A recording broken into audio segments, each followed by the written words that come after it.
How am I going to explain trans people to my kids? Well, I am a TA in kindergarten class, and I explained it to them today. Today, this trans teacher simply must be stopped. How am I going to explain trans people to my kids? Well, I am a TA in kindergarten class, and I explained it to them today. Why? That doesn't seem like what a TA should be doing, but continue, I guess. So, people were wondering if I was a boy or a girl, and so they asked me. One of the kids said, "Bernie, are you a boy or a girl?" And I said, "That's a great question." So, kids do ask questions, right? So a kid might bring up something like that, but it's your responsibility as an adult in the situation to know what's appropriate and what's not. And introducing children to the incoherent and regressive concept of non-binary that even adults can't comprehend because it doesn't actually make sense isn't appropriate. You could have just easily dodged the question that just said, "You can just call me Bernie," or I'm just here to help you learn, or whatever, and just redirected them and moved them along. You did not have to go into an ideological tirade and take this opportunity where you're in a position of power over young children to push a confusing ideological message and drivel on them. But I'm guessing you did. I'm kind of in between, and he was like, "What? No, are you a boy or a girl?" And I was like, "Well, are you a boy or a girl?" And he's like, "I'm a boy." "And what do you think Lisette is?" "I think Lisette's a girl." "Cool. So some people are boys, some people are girls, and some people can be in between, or they can be neither." Oh, God. So now, not only did you talk about this about yourself, you pushed it onto the kids and made them question their gender and their gender identity. That is really not good. I mean, what possible purpose does that serve beyond confusing kids? And I'm sorry, but the idea that you can be not a boy and not a girl, but some third other special thing of non-binary because of what? Well, because I don't identify with traditionally masculine things like sports or the men's clothes, or I want to have short hair, or I like lifting weights, or any of these things. None of those things have anything to do with being male. Those are all just gender norms that I'm perfectly fine with people not conforming to. But a male who is androgynous in these different ways is still a man. They don't need to be not a man in order to do any of those things. And actually, the suggestion otherwise, which is inherent to your bizarre ideology of non-binary, is sexist and reductionist. It is rooted in crude gender stereotypes that I thought the progressive people were supposed to be tearing down. But instead, you're reinforcing them in a bizarre, incoherent, and confusing way. And even worse, you're doing that to literal kindergartners. Babe, you need to get a grip. But this person kept going. Most people are boys or girls, and sometimes people switch from one to the other. What? You mean I could be a girl? Yeah, you could be a girl if you wanted to. Right now? Yeah, if you wanted to, you could say, "I'm a girl," and if you wanted, I could call you by a different name and call you she. And he was like, "But I don't want to be a girl." And I said, "That's great. That means you're a boy, and I'll call you by your name and use he." And he said, "Okay." This is so inappropriate. You're now confusing these kindergartners who still believe in the frickin' tooth fairy by telling them about transgenderism. And you're planting the seed in their head that they could change gender. That is just beyond inappropriate. And if a teacher did that with my kids, I would be furious. And that's as a gay person and as somebody who's completely supportive of the rights of transgender adults to live however will make them happiest. And there are kids who from a very young age feel trapped in the wrong body. My friend Blair White talks about being 5 years old and feeling like, I'm not a boy, I'm a girl. But nobody planted that idea in her head. Nobody taught her, oh, you could be transgender. If they actually have intense gender dysphoria, which is incredibly rare, that will just exist. It doesn't need to be planted or indoctrinated. And it's just so perverse to see somebody in this kind of position doing this. Let's see how this person wrapped up their video. "So what do we use for you?" And I was like, "You can use whatever you like. You can call me Mr. Bernie, Miss Bernie, or just Bernie." And he said, "Okay." So that's how you explain trans people to your kids. It's simple as heck, all right? Kindergartners can do it, and so can you. I really believe in you.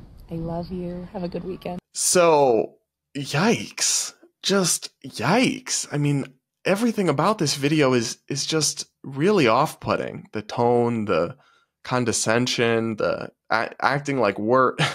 Like, it is not the W that you think it is, that you were able to successfully confuse kindergartners to nod along to you saying something incoherent. That is not the W you think it is, babe. And I'm sorry, but I think this gives the trans community a very bad name, the LGBT community a very bad name. That somebody is not only using a position of power in the education system to push confusing and incoherent ideas on kids, but then bragging about it on the internet in a way that also just comes off as creepy. Many people in the comments basically said some variation of, "You should be fired. This is inappropriate." And this individual responded to those comments by claiming that actually they're protected from being fired over this behavior because of anti-discrimination protections. Let's take a listen to that follow-up. So the funniest thing to me about people who think that trans people don't belong in schools and they should be kept away is that you can't do anything about it. It's illegal to discriminate based on gender identity or biological sex. So to all my fans out there who have been threatening me in the comments, eat shit and die. Well, them seems stable. So I want to talk about this because I actually found this interesting. First off, let me clarify, though, that I'm certainly not saying trans people don't belong anywhere in schools. I'm saying that you shouldn't speak to children about far left gender ideology and confuse them with incoherent ideas. So I actually think that if this person were to be fired for this video and for what they did with these kindergartner kids, explaining non-binary and telling them they could be transgender or all this other nonsense, I'm not really sure that that would be a violation of anti-discrimination laws, because it is correct, as this individual states, that anti-discrimination laws in employment now protect gender identity. So you cannot be fired for being trans. But in this case, you wouldn't be being fired for being trans or identifying even as non-binary. You'd be fired for the actions you took in school. Imagine this scenario, right? Imagine that you have a woke white lady who is not trans, is not non-binary, any of this stuff, who spoke to kids about being non-binary and being trans and told them you could be trans, you could be non-binary, spoke to kindergartners about that. That person would also be facing calls for them to be fired for that or face some sort of consequence. So it's not because of your gender identity. It's because of the actions you took in a classroom using your position of power over kids. So I'm not convinced, actually, that anti-discrimination law protects you the way that you seem to think it does. Although I'll say I'm not a lawyer and I can't say for sure either way. I guess you'd have to test it out in court and try your luck. But what I can say for sure is that your behavior is not appropriate, and you are giving the entire trans community and the LGBT community a bad name when you abuse your positions of power like this and then post about it on the internet, showing your ass for the world to see in 4K. But what do you guys think of this interesting video? Let me know in the comments, and do hit that like button while you're at it. Today, this anti-Israel TikToker filmed themselves failing hilariously and committing a crime, and then uploaded it for the whole internet to see their ass in 4K. Look at that shit. And I'm about to come back and put a Free Palestine too. The Free Palestine, bitch. Look, what's she looking at? You know damn well there's a genocide. You know there's a genocide. Now stop it. I'm taking this shit down. I believe this one. Take this one down right here. What are they gonna do? They can't do nothing. I don't stand for it. I don't stand for it. Look. I don't stand for this. There's genocide, and I don't stand for Zionism. And Montclair, I don't support it. There's a genocide. You know that, right? They're killing children. What's the purpose? Be proud of your heritage. Y'all understand there's a genocide, right? Why? You understand, right? There's nothing against people who are Jewish, but this is not okay. Who's this? This is Greeky. What? Really? Greeky. Yeah. Oh, I thought it was Israel. It's my Greek. Bad. Really? Yeah. Oh shit. It's a Greek flag. Well, look, it looked like Israel. It's really not. Okay, well, you want it back? Well, I did it already. This is not okay. Are you sure? Let me look this up right. Well, she seems bright. I mean, I have so many questions. First off, what is this new thing that people keep doing on TikTok where they record themselves committing crimes and then post it on the internet? Like, do you not see how that could possibly be a bad idea? Or are you trying to make the job easier for police by documenting the own evidence against you on your own TikTok feed? I mean, maybe they're just so confident that these days the police won't do shit for these kinds of small offenses. But I mean, that would be a whole nother problem. Secondly, how are you going to have such strong opinions on the Israel-Palestine conflict when you don't even know what the Israel flag looks like? When you mix up the Greek flag for the Israeli flag? Babe, at least open a book once before you yap on the internet. I feel like that's not too much to ask, but I constantly see people failing to meet that basic standard. And even if this was an Israeli restaurant, and it's absolutely unhinged and crazy that she thought it was an Israeli restaurant even though it was Greek, but even if it was an Israeli restaurant, that's still wrong. You can't go destroy someone else's property and vandalize a store because of their nationality. I mean, that's actually probably a hate crime under different state or federal laws because you're targeting them because they're Israeli. And just so you know, by the way, not all Israeli people agree with the actions of their government. And many Israeli Americans don't necessarily support what the Israeli government is doing in Gaza. So you can't just assume something about somebody because they fly a flag. The same way that if you fly an American flag and you're proud to be an American, doesn't necessarily mean you support everything that's happening in America or that our government is doing. You can't judge people like that because of their nationality. That's discrimination. And even if they were proud Israel supporters, you don't have the right to destroy their property. And it is entitled and psychotic to think that you can go up to a restaurant and vandalize it because the flag they're flying hurts your fifis. I mean, if you're allowed to do that and get away with it, pro-Israel people can go do that to any store that puts a Palestine flag in their window. Do you not see how problematic this is? Do you not see how harmful a Pandora's box that would be to open? And finally, I just have to talk about the thought process of not only doing this incredibly stupid and idiotic thing and recording yourself, but then deciding to upload it. This wasn't someone else recording her. She was recording herself. She stored this video on her own phone, and then she decided to upload it to her own TikTok account. Do you not realize that this makes you look stupid and ridiculous? Why would you purposefully embarrass yourself and beclown yourself like this? I mean, maybe it's just engagement bait.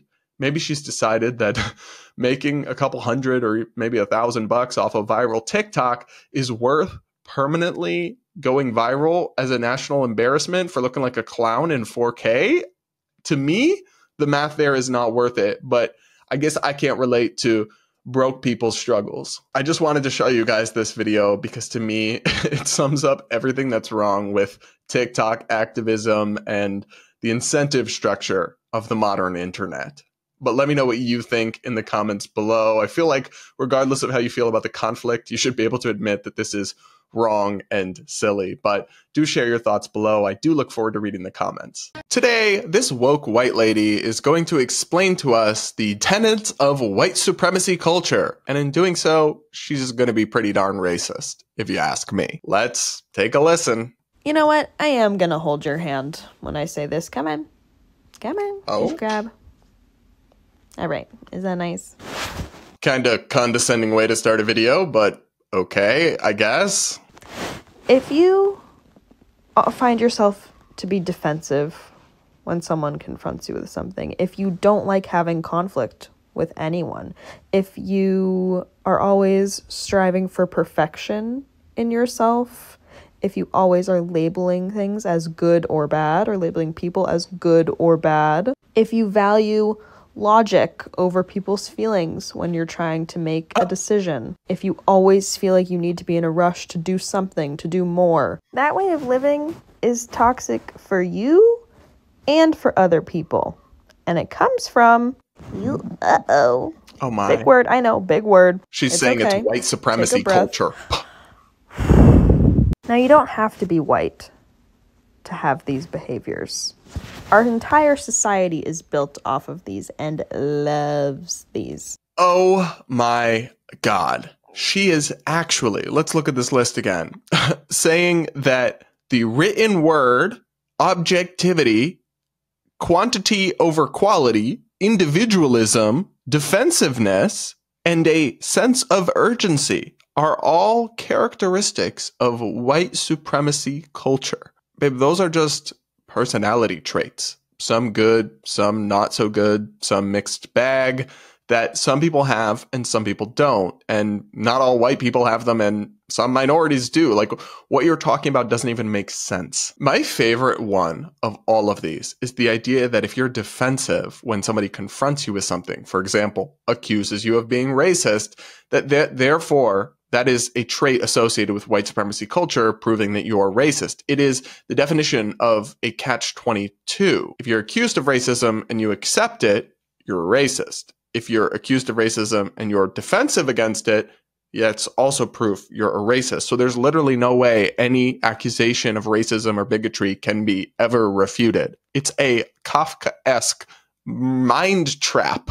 And how are you going to suggest that valuing logic over feelings when making a decision is a white supremacist thing?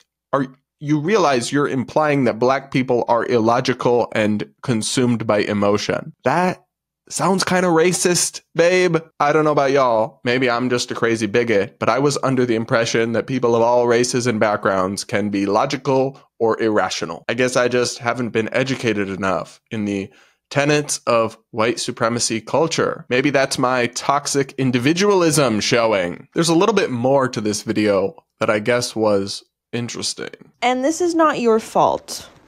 We were all raised to be this way. No matter what we look like, where we come from, that's what our society is doing to us. Well, thank you for letting us in on this profound piece of wisdom, my dear. I mean, also, this just isn't true. We weren't all raised to be perfectionists. We weren't all raised with a sense of urgency. Some people have parents who are constantly late to everything and don't have a sense of urgency.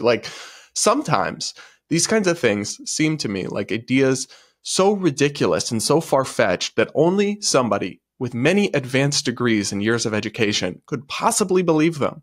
Anyway, one final thought.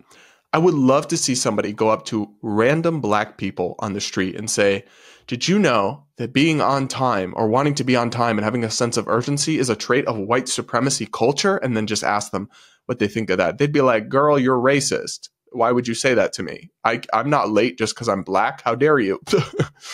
I think they would find this so far-fetched and so absurd and, frankly, again, racist. The anti-racist movement is not only a grift. Of course, all of this was produced by very highly paid and well-compensated DEI grifters, but it is also one of the most clear-cut examples we have of horseshoe theory. There's very funny skits out there that go over this, that if you put an actual alt-right racist person and a super woke person, they in a room together, they'll start to agree on things.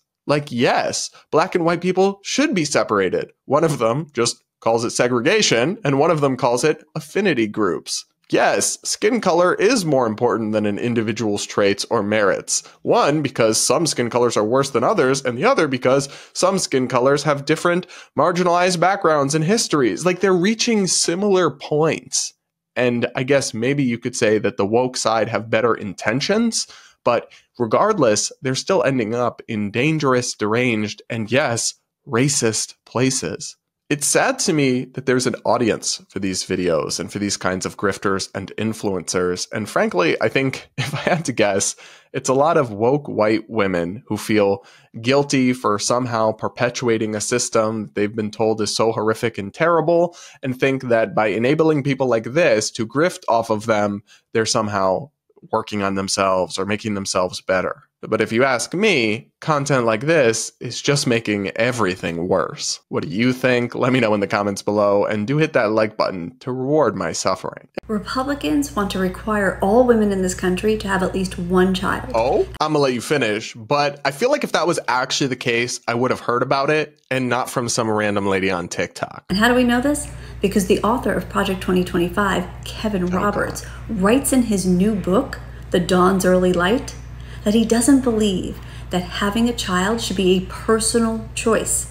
He believes that women should be required to have children for the good of the country.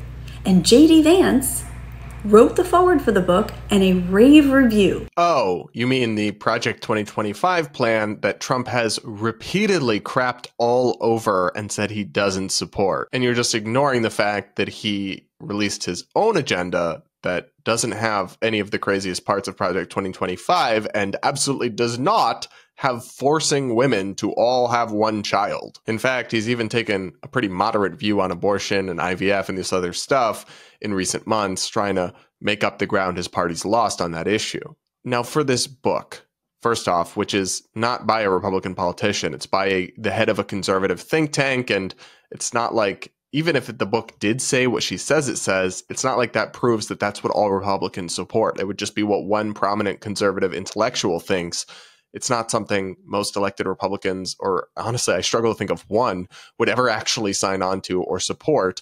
But what's even crazier is that that's not what's actually in the book. The book isn't released yet, but I was able to find the excerpt and the quotes from it that are motivating this fear porn from Media Matters, of all places, the left-wing watchdog. And in their article about the book, Media Matters says that Kevin Roberts, the head of the Heritage Foundation, writes that having children should not be considered a, quote, optional individual choice, but a, quote, social expectation or a transcendent gift. So, from the context of the other passages and quotes that I reviewed, what Kevin Roberts is talking about is making it a societal expectation that women should have children, rather than just some optional thing they might consider doing. That's not the government forcing women to have kids. It's a society that pressures women to conform and to have a child and to further the population growth and create a new generation. And look, I don't agree with that. I do think it should be considered an individual choice. I don't want to socially pressure people, but to say that it's the same thing as the government forcing women to have children is not true. And then to make many more leaps of logic and say that something a conservative wrote in a book that hasn't been released yet is therefore the official position of all Republicans is totally wild, absolutely unhinged nonsense. But that doesn't seem to deter our friend here. They've actually delayed the release of the book until after the election because they know how absolutely damning it will be for people to read that, to read it. They actually put it in a book that they think that every woman should have a child. This is where we're going, people. The writing is on the wall. They have been trying to control women forever. The men behind Project 2025, Trump, J.D. Vance, and everybody that worked for his administration are upset that women control life, and they don't like it. They're trying to take the control of life. Don't vote for them. Vote Harris Walls and Blue up and down the ballot this year, because this is a dystopian, crazy idea. I totally agree that the government forcing women to have children is a dystopian, crazy idea, which is why I'm so glad that that's not a thing, and why I'm so concerned that you're lying to people and misleading them and spreading false narratives, fake news, and fear porn. Call me crazy, but I think it's bad to lie to people and mislead them and scare them far beyond what the facts actually support. You know, in Dune, the author Frank Herbert talks about how fear is the mind killer. And I think that's true. When people get scared, when people get afraid, their ability to think logically and rationally often becomes clouded, which is why people should be very cautious to scare people and alarm people at all, but especially cautious about doing so in ways that aren't actually justified by the facts. It's doing a profound disservice to those individuals, causing them unnecessary psychological and emotional distress, but it's also doing society a disservice because you're clouding people's rational judgment and you're swaying them based on things they shouldn't be swayed by. I don't tell people which way they should vote. I don't really care. I can still respect you as a person either way. But what I can say conclusively and firmly is that you should decide your vote based on actual facts and policy positions, not fake news and TikTok propaganda. And this whole fake alarmist approach really distracts from what I see as the many valid criticisms of the way that Republicans like J.D. Vance talk about women and talk about families and talk about choices to have a kid or not. When you take it to the nth degree and you exaggerate to the point of outright lying, you're actually undermining your ability to make legitimate criticisms of the often tone-deaf way that Republicans talk about these issues, which I've criticized at length on this show. So you're doing yourself and your own cause a disservice in addition to misinforming the public and making everything worse. Other than that, though, you're doing amazing, sweetie. What did you guys think of this wild woman's video? Let me know in the comments, and do hit that like button to reward my suffering.